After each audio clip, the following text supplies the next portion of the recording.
compagnon qui s'est invité dans les musées, c'est le téléphone portable.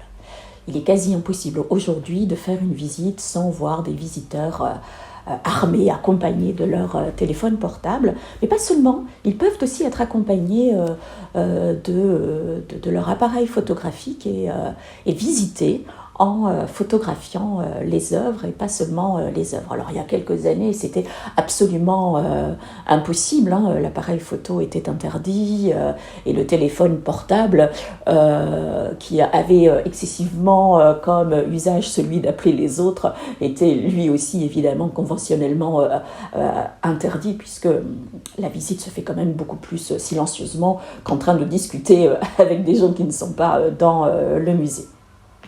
Alors le téléphone portable sert donc à prendre des photos, mais pas seulement. La visite, le musée invite à un usage du téléphone portable puisque l'exposition et tout au long de l'exposition, on va trouver des QR codes qui vont inviter le visiteur à prolonger, à avoir des informations supplémentaires sur les œuvres qu'il est en train d'observer, de découvrir, par rapport aussi des fois des éléments sur l'époque, sur l'histoire des œuvres ou des artistes qui sont exposés.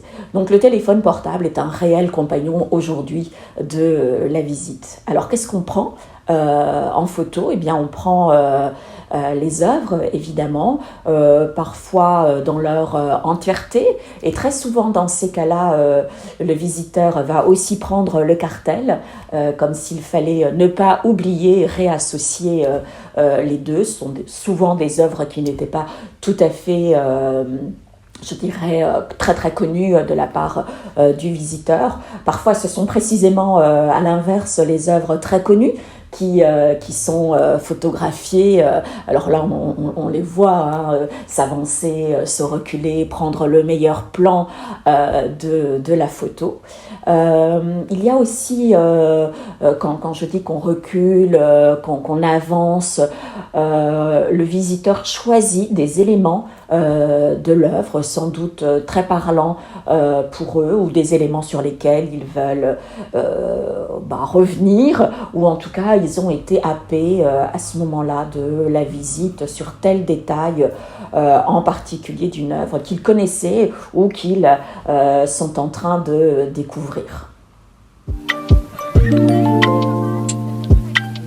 Le public qui est accompagné d'un téléphone portable n'est ni jeune ni vieux, ce sont tous en fait. Faut pas croire. Les visiteurs les plus âgés sont aussi accompagnés de leur téléphone portable et parfois de leur appareil photographique, mais les jeunes peuvent aussi visiter avec un appareil photographique. Donc non, c'est pas un phénomène d'âge, c'est vraiment un phénomène de visite et de récepteur, un phénomène très sociétal, hein, celui de conserver la trace de ce que l'on est en train de faire. Alors c'est vrai que quand on est plus jeune, très souvent ça se retrouve sur Instagram pendant même la visite ou juste après la visite. Après j'ai pas interrogé les visiteurs les plus âgés pour savoir s'il est diffusé sur les réseaux sociaux, mais en tout cas eux aussi font leur album de visite de musée. Pourquoi on prend en photo, ou on se prend en photo, hein, puisqu'il y a aussi les selfies.